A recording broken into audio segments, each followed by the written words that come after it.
Hello, this is the second video on this series, so I basically just want to explain why I'm doing this. So in terms of the photo shoot, not just the video.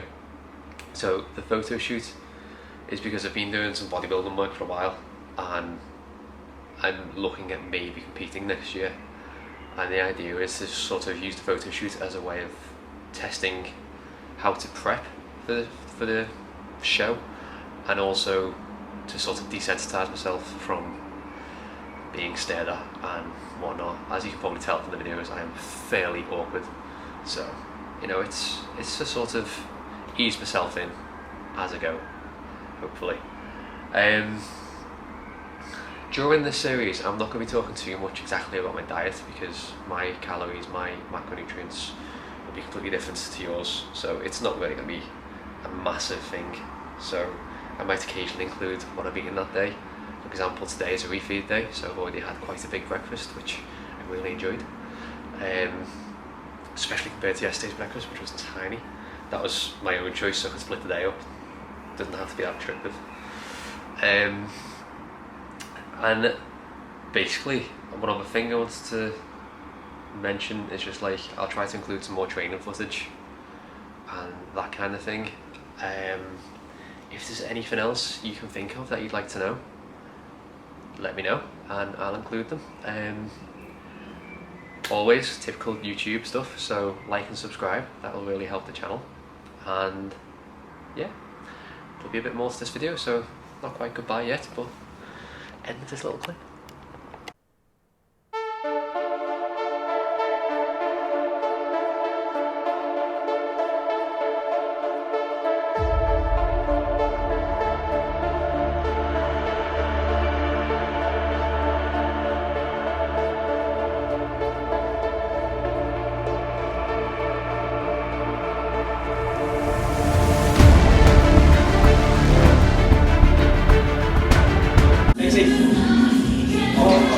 My shoe.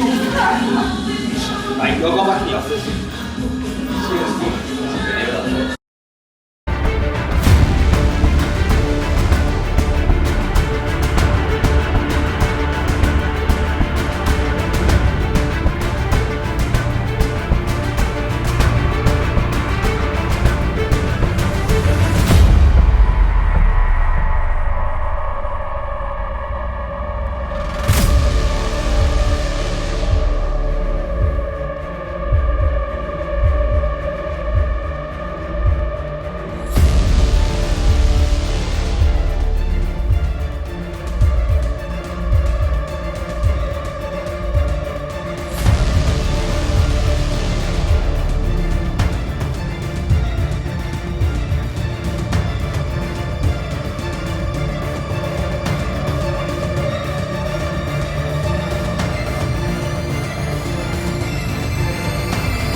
But first, you might also notice I've had a shave since I started filming this, and I don't recognise my own chin. But basically, I wanted to talk a little bit about some limitations that I have in terms of training. So I've had years of powerlifting, so a lot of my muscle mass will be based around chest, front shoulders, arse, hamstrings, quads, that kind of thing. So a lot of places like the lats will be fairly developed from deadlifting, but not massively, not to the point of bodybuilding. So I've had to work a lot on that.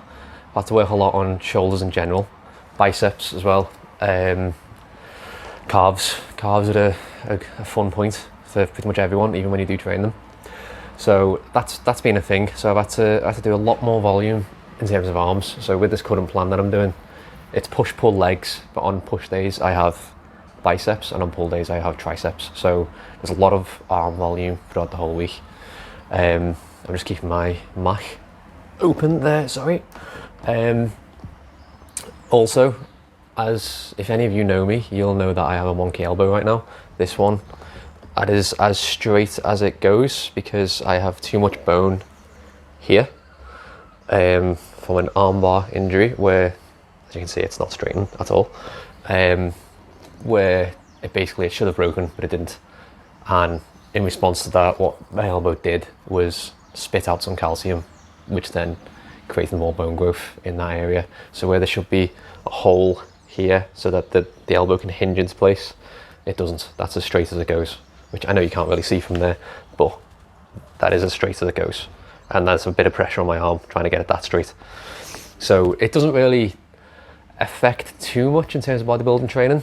I've had to, basically I can't do back squats very well or at all in most cases because it just accumulates and it hurts. So I've started doing things like hack squats in a commercial gym, Hatfield squats when I'm in Taylor's, and then just things like split squats. Even split squats hurt a little bit though when I'm holding the dumbbells because it's pressure on my arm. So I've had to do RDLs with hook grip, which has limited the weight, but it still means that I can do a decent movement there. And in terms of bodybuilding, what it mainly affects is I can't straighten the arm for the side tricep. I mean, I can get a bit of tricep there. I mean, I'm not pumped at all at the minute, I've just been for the one. But like this arm flexes much harder because I can straighten it. So just comparison there and there.